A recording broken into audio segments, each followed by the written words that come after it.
السلام علیکم ورحمۃ اللہ وبرکاتہ۔ Welcome to my channel learn Quran. آج کی اس ویڈیو میں آپ کو سورہ بقرہ کے بارے میں کچھ فیکٹس جو مین ٹاپکس ڈسکس کیے گئے ہیں ان کے بارے میں اور سورہ بقرہ کی فضیلت کے بارے میں بتاؤں گی۔ سورہ بقرہ مدنی سورت ہے۔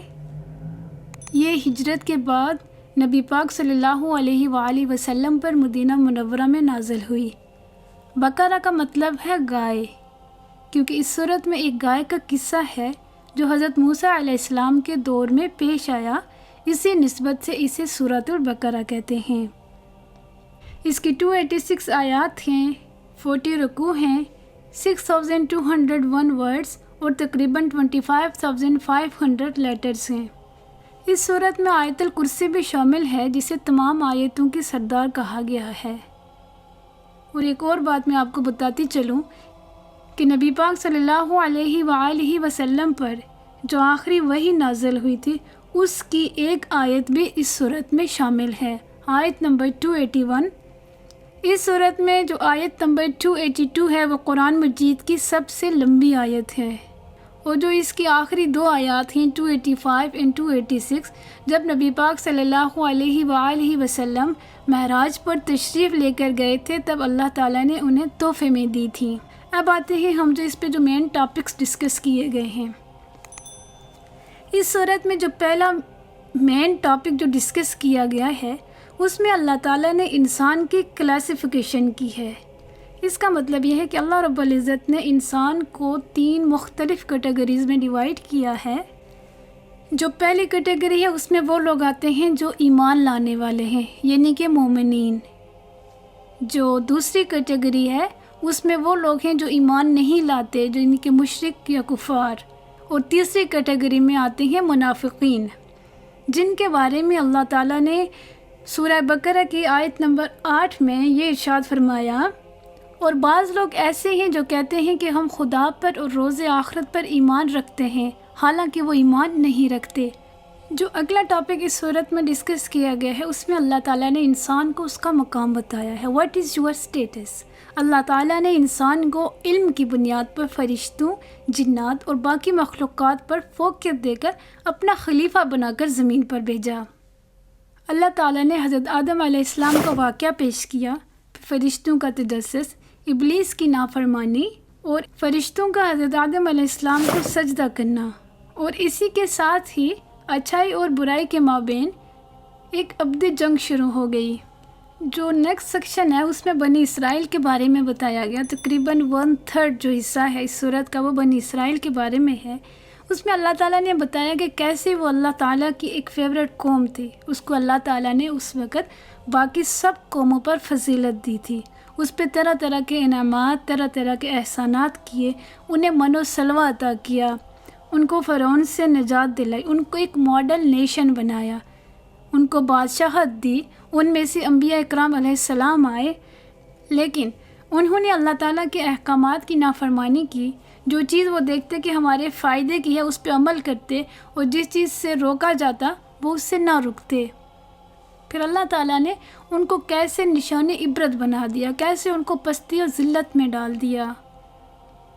They should have lived up to their legacy of their father Abraham, but they didn't۔ جو نیکسٹ ٹاپک ہے اس میں اسلامی تاریخ کا ایک اہم واقعہ ہے جس میں اللہ تعالیٰ نے حضرت ابراہیم علیہ السلام کو کعبہ ریکنسٹرکٹ کرنے کا حکم دیا تھا۔ حضرت آدم علیہ السلام نے کعبہ کی تعمیر کی تھی، لیکن جب نوح علیہ السلام کی قوم پر عذاب آیا تو اس وقت وہ کعبہ ڈیمیج ہو گیا۔ حضرت ابراہیم علیہ السلام اور حضرت اسماعیل علیہ السلام کو حکم دیا کہ میرے گھر کو اعتکاف کرنے والوں، عمرہ و حج کرنے والوں اور سجدہ کرنے والوں کے لیے پاک رکھو۔ حضرت ابراہیم علیہ السلام کعبے کی دوبارہ تعمیر کے دوران یہ دعا مانگتے رہے، اے میرے رب، اس شہر کو امن کا شہر بنا دے، اور اس کے باشندوں میں سے جو اللہ اور آخرت کو مانے انہیں ہر قسم کے پھلوں کا رزق دے۔ جواب میں اس کے رب نے فرمایا، اور جو نہ مانے گا دنیا کی چند روزہ زندگی کا سامان تو میں اسے بھی دوں گا، مگر آخر کار اسے عذاب جہنم کی طرف گھسیٹوں گا، اور وہ بدترین ٹھکانہ ہے۔ اور جب ابراہیم علیہ السلام اور اسماعیل علیہ السلام اللہ تعالیٰ کے گھر کی دیواریں اٹھا رہے تھے تو یہ دعا کرتے جاتے تھے، اے ہمارے رب، ہم سے یہ خدمت قبول فرما لے، تو سب کی سننے اور سب کچھ جاننے والا ہے۔ اے ہمارے رب، ہم دونوں کو اپنا فرمانبردار بنا، ہماری نسل میں سے ایک ایسی قوم اٹھا جو تیری مسلم ہو، ہمیں اپنی عبادت کے طریقے بتا اور ہماری کوتاہیوں سے درگزر فرما، تو بڑا معاف کرنے والا اور رحم کرنے والا ہے۔ اور اے ہمارے رب، ان لوگوں میں خود انہیں کی قوم سے ایک رسول اٹھائیو جو انہیں تیری آیات سنائے، ان کو کتاب اور حکمت کی تعلیم دے اور ان کی زندگیاں سنوارے، بے شک تو غالب اور صاحب حکمت ہے۔ اللہ تعالیٰ کو ابراہیم علیہ السلام کا یہ کام اتنا پسند آیا کہ لوگوں کو یہ حکم دیا کہ ابراہیم علیہ السلام جہاں عبادت کے لیے کھڑا ہوتا ہے اس مقام کو مستقل جائے نماز بنا لو۔ اللہ تعالیٰ نے مقام ابراہیم کو اتنی فضیلت بخشی کہ حکم دیا کہ خانہ کعبہ کے طواف کے بعد اس پتھر کے پاس 2 نفل ادا کرو، تم نماز میرے لیے پڑھو، لیکن مجھے یہ پسند ہے کہ تمہاری پیشانی اس مقدس پتھر کی طرف ہو۔ اسلامی تاریخ کا ایک اور اہم واقعہ تحویل کعبہ کا حکم بھی اسی صورت میں آیت نمبر 144 میں دیا گیا۔ اے محمد صلی اللہ علیہ وآلہ وسلم، ہم تمہارا آسمان کی طرف منہ پھیر پھیر کر دیکھنا دیکھ رہے ہیں، سو ہم تم کو اسی قبلے کی طرف جس کو تم پسند کرتے ہو منہ کرنے کا حکم دیں گے۔ تو اپنا منہ مسجد حرام یعنی خانہ کعبہ کی طرف پھیر لو، اور تم لوگ جہاں ہوا کرو نماز پڑھنے کے وقت اسی مسجد کی طرف منہ کر لیا کرو۔ اور جن لوگوں کو کتاب دی گئی وہ خوب جانتے ہیں کہ نیا قبلہ ان کے پروردگار کی طرف سے حق ہے، اور جو کام یہ لوگ کرتے ہیں خدا ان سے بے خبر نہیں۔ نبی کریم صلی اللہ علیہ وآلہ وسلم ہجرت کے بعد مدینہ میں کچھ عرصہ بیت المقدس کی طرف رخ کر کے نماز پڑھتے رہے۔ پھر اللہ تعالیٰ نے انہیں وحی کے ذریعے حکم دیا کہ اپنا منہ کعبہ کی طرف پھیر لو۔ اور اسی طرح اللہ تعالیٰ نے مسلمانوں کو امت وسط بنایا۔ امت وسط سے مراد ایک ایسا اعلیٰ اور اشرف گروہ ہے جو عدل و انصاف کے روش پر قائم ہو، جو دنیا کی قوموں کے درمیان ایک صدر کی حیثیت رکھتا ہو، جس کا تعلق سب کے ساتھ یکساں حق اور راستی کا ہو، اور وہ کسی کے ساتھ ناحق ناروا سلوک نہ کرے۔ مسلمانوں کو بیت المقدس سے خانہ کعبہ کی طرف منہ کر کے نماز پڑھنا اس بات کی عکاسی ہے کہ شریعت محمدی ہی واحد راستہ ہے۔ پھر اس میں ارکان اسلام یعنی کہ نماز، روزہ، حج، زکوٰۃ کے بارے میں بتایا گیا ہے۔ Laws of Sharia, family laws, rules of marriage, divorce اور وڈوڈ، لاز آف انہیریٹنس، ان سب کے بارے میں بھی اس صورت میں ہمیں بتایا گیا ہے۔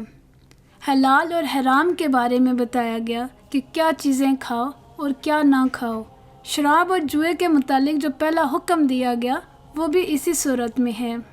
پھر ہمیں معاشی زندگی کے بارے میں بتایا گیا ہے، یعنی کہ تجارت کو حلال قرار دیا، اور سود کو سخت ناپسندیدہ قرار دیا اور سود کو حرام قرار دیا۔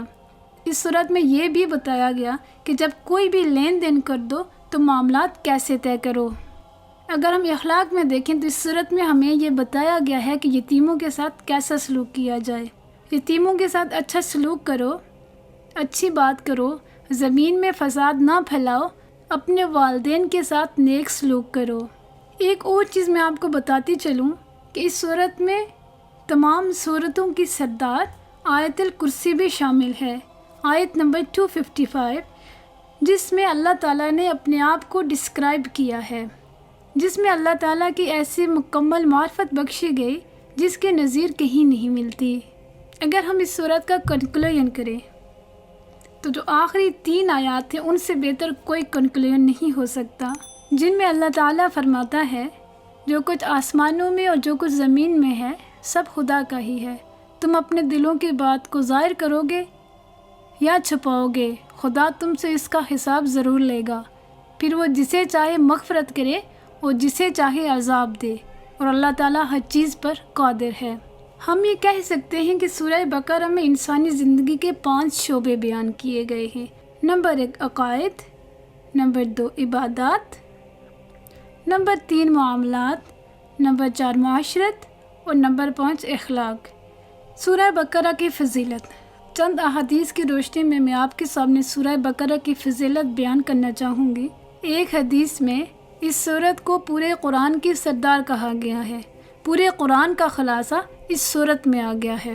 صحیح مسلم کی حدیث ہے، حضرت ابو امامہ رضی اللہ تعالیٰ عنہ سے روایت ہے کہ میں نے رسول اللہ صلی اللہ علیہ وآلہ وسلم کو یہ فرماتے سنا کہ قرآن کریم پڑھا کرو، کیونکہ وہ قیامت کے دن اپنے پڑھنے والوں کی سفارش کرے گا، اور خاص طور پر جگمگاتی ہوئی 2 صورتیں سورہ بقرہ اور سورہ آل عمران وہ پڑھو، کیونکہ یہ قیامت کے دن اس طرح ظاہر ہوں گی گویا کہ وہ ابر کی 2 ٹکڑیاں ہیں، یا 2 سایہ کرنے والی چیزیں ہیں، یا پرندوں کے صف باندھے ہوئے 2 ٹکڑیاں ہیں، اور وہ اپنے پڑھنے والوں کی طرف جگڑیں گی، یعنی کہ ان کی وکالت کریں گی۔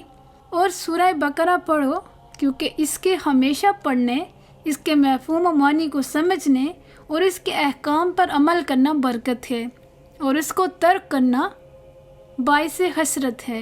اور یاد رکھو، سورہ بقرہ کے طویل ہونے کی وجہ سے اس میں پڑھنے کی طاقت وہ لوگ نہیں رکھتے جو اہل باطل اور سست ہیں۔ رسول اللہ صلی اللہ علیہ وآلہ وسلم نے سورہ بقرہ اور سورہ آل عمران کی تلاوت اور قرأت کی خصوصیت کے ساتھ ترغیب دی ہے۔ جب حشر میں، روز قیامت میں آسمان پھٹ جائے گا، ہر شخص سایہ کا محتاج ہوگا، تو یہ دونوں صورتیں بادل اور سایہ دار چیز کی طرح یا پرندوں کے پر کی طرح اپنے پڑھنے والوں پر سایہ کیے رہیں گی اور ان کی طرف سے وکالت اور جواب دہی کریں گی۔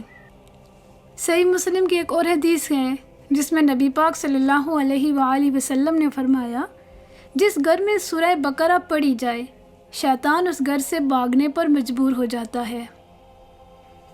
اسی طرح ایک اور جگہ نبی پاک صلی اللہ علیہ وآلہ وسلم نے ارشاد فرمایا، اور سورہ بقرہ کی آخری 2 آیات جو کہ معراج شریف کا تحفہ ہیں، سورہ بقرہ کی آخری 2 آیتیں جو بھی رات میں پڑھے گا تو یہ دونوں آیتیں اس کے تمام امور میں کافی ہوں۔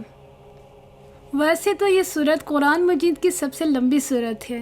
اس ویڈیو میں نے سمندر کو کوزے میں بند کرنے کی کوشش کی ہے۔ اگر آپ کو یہ ویڈیو پسند آئی ہے تو پلیز لائک کریں، سبسکرائب کریں اور شیئر کریں۔